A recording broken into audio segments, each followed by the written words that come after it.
بسم اللہ الرحمن الرحیم۔ السلام علیکم ناظرین اکرام، میں ہوں عبدالباسط سواتی اور آپ دیکھ رہے ہیں میرا ڈیجیٹل چینل۔ 3-4 انتہائی اہم خبریں لے کے آپ کی خدمت میں حاضر ہوا ہوں۔ بہت اہم ڈیولپمنٹس ہیں جو آپ کے سامنے رکھنی ہیں اس ولاگ کے اندر۔ سب سے پہلے تو آج آخری روز ہے، 10 اپریل ہے چونکہ، اور سپریم کورٹ آف پاکستان نے الیکشن کمیشن کو پنجاب کے الیکشن کے حوالے سے جو فنڈ کا معاملہ تھا کہ آپ نے 10 اپریل تک انتظار کرنا ہے، اور اگر فنڈ نہ دیے وفاقی حکومت نے تو آپ نے 11 اپریل کو دوبارہ رجوع کرنا ہے۔ اسی حوالے کو لے کر کے یہ معاملہ چونکہ درد سر بن چکا ہے اس وقت حکومت کے لیے، اور ایک اجلاس ان کا چھٹی والے دن اتوار کو ہوا اور دوسرا اجلاس آج یعنی کہ بروز سموار بلایا گیا ہے حکومت کی جانب سے، اور ابھی تک کسی فیصلے پر جو اجلاس گزشتہ دن ہوئے اس میں کسی فیصلے پر نہیں پہنچ سکے۔ اور جو خبر سامنے آئی ہے وہاں سے وہ یہی تھی کہ الیکشن کا جو فنڈ ہے وہ پارلیمنٹ کی منظوری کے بعد ہی دیا جائے گا، ڈائریکٹ الیکشن کمیشن کو اس طرح فنڈ نہیں دیا جائے گا۔ اب جو آج کا اجلاس ہونا ہے اس میں تو خیر پتہ چل جانا ہے کہ کیا دے رہے ہیں یا نہیں دے رہے، لیکن ایک بات تو کلیئر ہے کہ اس معاملے کے بعد اگر فنڈ نہ دیا تو پاسبل ہے کہ حکومت بہت بڑی مشکل میں پھنس جائے، چونکہ عدالت نے پھر ایک مناسب حکم جاری کرنا ہے، اور وہ حکم کچھ بھی ہو سکتا ہے۔ وہ وزیر اعظم کو ذاتی طور پہ ذاتی حیثیت میں طلب کر سکتی ہے۔ یہ ایک ڈیولپمنٹ ہوئی جو میں نے آپ کے سامنے رکھی۔ اور دوسری جو خبر ہے وہ یہ کہ آج بہرحال آپ سب جانتے ہیں 1 سال مکمل ہو چکا ہے جو حکومت عمران خان کی حکومت ختم ہوئی تھی 9 اپریل، یعنی کہ جو دن گزرے آج 1 سال مکمل ہو چکا ہے اس کو۔ اور اس 1 سال کے دوران جو کچھ ہوتا رہا اسی حوالے سے پاکستان تحریک انصاف نے ایک وائٹ پیپر جاری کیا ہے جس میں اوبویسلی جو مہنگائی کی شرح ہے، اس کے علاوہ جو ترقی کی شرح تھی، اور جو فارن ریزرو تھے، اس کے علاوہ اور جتنا بھی سارا مواد ہے انہوں نے اس وائٹ پیپر کے اندر جاری کیا۔ بہرحال میں نے ابھی وہ اسٹڈی نہیں کی اس طرح، میں نے جیسے ہی پڑھے تو میں آپ کے سامنے رکھ دوں گا کہ کیا کچھ معاملہ ہے، لیکن جو اہم باتیں سامنے آئی ہیں وہ یہی ہیں کہ جو مہنگائی کے حوالے سے، اس کے علاوہ تحریک انصاف کے ورکروں کے ساتھ، ان کے لیڈران کے ساتھ جو ظلم و ستم ہوتا رہا، اس کے علاوہ جو کمپیریزن کیا گیا مہنگائی کا جو تحریک انصاف کے ادوار میں تھی، اور اس کے بعد جو اب 1 سال کے دوران جو مہنگائی ہوئی ہے، اس کے علاوہ جو ڈالر کی قیمت بہت زیادہ بڑھ گئی، پیٹرول پرائزز، اس طرح اور بہت ساری چیزوں کا جو ہے کمپیریزن کیا گیا ان کے اندر، تو یہ اپوزیشن کے ناطے ان کا حق بنتا تھا اور انہوں نے یہ جاری کیا ہے۔ اب جو میں خبر دینے لگا ہوں بڑی زبردست قسم کی خبر ہے۔ خبر چونکہ اس لیے زبردست ہے، آپ نے دیکھا ہوگا ایک ہوتا ہے سیاسی بیان اور ایک ہوتی ہے حقیقت۔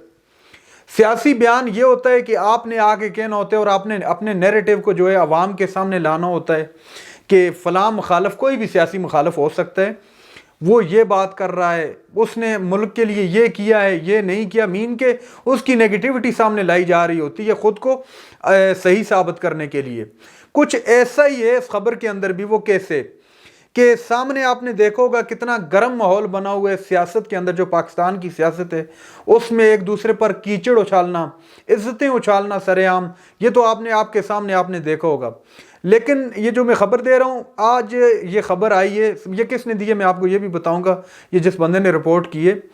یہ خبر بیسیکلی خبر یہ ہے کہ پس پردہ مذاکرات شروع کر دیے گئے ہیں حکومت کی جانب سے، اور تحریک انصاف کے درمیان مذاکرات کا ایک نیا دور شروع ہو گیا ہے۔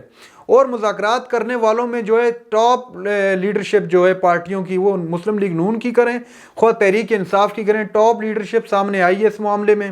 اور حکومت نے ایک گارنٹی مانگی ہے۔ گارنٹی تو ویسے سعد رفیق صاحب کی ایک ویڈیو بھی آپ نے دیکھی ہوگی، جو پچھلے دنوں ایک پریس کانفرنس کے دوران انہوں نے کہا تھا کہ عمران خان تو ایک گینگسٹر ہے، وہ اگر اب دوبارہ سے پھر آ گیا تو ہمیں جیلوں میں ڈال دے گا۔ بہرحال یہ جو اعتراف انہوں نے خود کیے، لیکن ادھر ایک اور گارنٹی مانگی ہے۔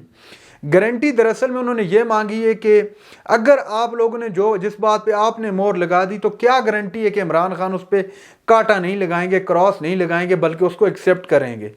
یہ گارنٹی مانگی گئی ہے کہ اگر آپ شیورٹی دیتے ہیں کہ عمران خان جو بات کریں گے آج اسی پر چلیں گے اور اسی پر رہیں گے، تو ہم آپ کے ساتھ چل سکتے ہیں۔ اور دوسرے مذاکرات جو ہیں اسی کے ساتھ جڑی یہ خبر ہے کہ سپریم کورٹ آف پاکستان کے چیف جسٹس اور حکومت کے درمیان بھی مذاکرات شروع ہو چکے ہیں۔ اس مذاکرات میں بھی جو کنفیوژن ہے، درمیان میں جو بیان بازی کا ایک سلسلہ چل پڑا ہے، جو عدلیہ کے خلاف عرضہ سرائی ہوئی ہے، اسی معاملے کو لے کر کے یہ ایک مذاکرات کا سلسلہ چل پڑے، اور اگر یہ میں بات کروں یہ بڑا پازیٹیو ہے۔ یہ خواہ تحریک انصاف اور نون لیگ کی بات کریں یا یہ والا معاملہ کریں، یہ بڑا پازیٹیو رول ہوگا۔ اگر یہ معاملات مذاکرات کے ذریعے حل ہو جاتے ہیں تو یہ ہمارے ملک کے لیے بہت بہترین قدم ہوگا، دونوں سائیڈوں سے۔ دونوں کو کریڈٹ دینا چاہوں گا میں، چونکہ ملک اس وقت یہ افورڈ نہیں کر سکتے جو سچویشن ابھی چل رہی ہے۔ اور اس خبر کو بریک کیے، چونکہ یہ ہونا چاہیے، جس بندے نے بریک کیا اس کا نام لازمی لینا چاہیے، منصور علی خان صاحب نے، جو سینئر اینکر پرسن ہیں، انہوں نے اس کو بریک کیا ہے۔ یہ خبر میں نے جو آپ کے سامنے رکھی ہے۔ اب اس کے علاوہ ایک اور جو اہم ڈیولپمنٹ ہوئی ہے وہ وہی مہنگائی کے حوالے سے۔ منصور علی خان صاحب آج ایک پروگرام ان کا تھا سما نیوز پر، وہ جو کرتے ہیں پروگرام، اس میں حنا پرویز بٹ صاحب آئی ہوئی تھی۔ ان کی تو آپ کو پتہ ہے عادت کا، وہ اوور سمارٹ جسے کہتے ہیں کہ اس سائڈ پہ چلی جاتی ہیں اکثر اوقات۔ سین کچھ یہ ہوا ہے کہ منصور علی خان صاحب نے، یقین مانیے گا، آج واقعی نانی یاد دلا کے رکھ دی ہے۔ ویسے تو ایک بولتے ہیں لیکن واقعی میں صحیح معنوں میں آج نانی یاد دلا کے رکھی ہے۔ وہ اس طرح کہ حنا پرویز بٹ صاحبہ سے سوال کیا گیا کہ مہنگائی کہاں پہنچ گئی ہے اور آپ لوگ اپنی سیاست سے جو ہے پیچھے نہیں ہٹ رہے۔ منصور علی خان صاحب نے سوال کیا، جس پر انہوں نے کہا جی آپ کمپیریزن کریں جی 2013 سے 17 تک جب ہماری صحیح معنوں میں حکومت تھی، تو میرے یہاں پہ سوال ہے معصومانہ سا، وسیم بدامی والا سوال جو اکثر ہوتا ہے، وہ یہ کہ میڈم آپ کی حکومت نہیں ہے تو کس کی حکومت ہے؟ پھر حکومت پرائم منسٹر آپ کا ہے، فائنانس منسٹر آپ کا ہے، جو مین جو کردار ہیں اس حکومت کے اندر وہ آپ کے ہیں، تو حکومت مین کیا آپ کی ہے؟ اور آپ لوگ اسی لیے آئے تھے کہ مہنگائی کو ختم کریں گے۔ بہرحال انہوں نے جب سوال گندم جواب جو ہو تو پھر منصور علی خان جیسے اینکر ہو تو ٹکا کے پھر مین کے بات کرتا ہے نا، تو منصور علی خان صاحب نے کہا آپ اس کا اور اس کا کمپیریزن کیوں کر رہی ہیں؟ آپ کمپیریزن کریں جو ابھی آج کل ریسنٹلی جو چل رہا ہے اس کے حوالے سے بات کریں، جو مہنگائی ہے، گوشت کی پرائزز دیکھیں، پیٹرول پرائز، اس کے علاوہ جتنی بھی اشیاء خورد و نوش ہیں یا جو لگژری آئٹم میں آتے ہیں، سب کچھ کتنے اس پہ ٹیکسز لگ گئے ہیں۔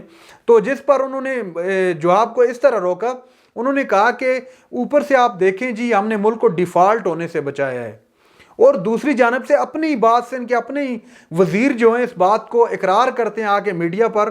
خواجہ اسد صاحب نے خود اقرار کیا کہ ملک ڈیفالٹ ہونے کے دانے پہ کھڑا نہیں ہے، بلکہ آفیشلی ڈیفالٹ ہو چکا ہے، صرف اس کا اعلان نہیں ہوا۔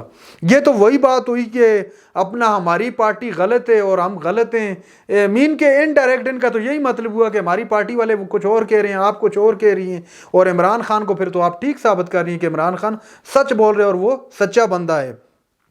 بہرحال جی ان کو الیکشن کے حوالے سے ان سے سوال کیا گیا کہ الیکشن کے حوالے سے آپ کیا کہتی ہیں کہ کب تک ہو جائیں گے الیکشن؟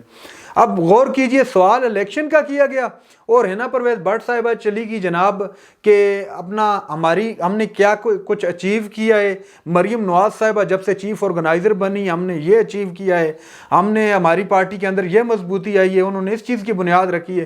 اب سوال کچھ اور پوچھا جا رہا ہے اور جواب کچھ اور دیتی جا رہی ہے۔ یہ کنڈیشن بنی ہوئی ہے کہ ڈیفینڈ بھی اپنے آپ کو نہیں کر سکتے، اور معاملہ جو ہے بڑا گمبھیر بھی ہے اور بڑا نازک بھی ہے، چونکہ معاملہ ملکی ہے نا۔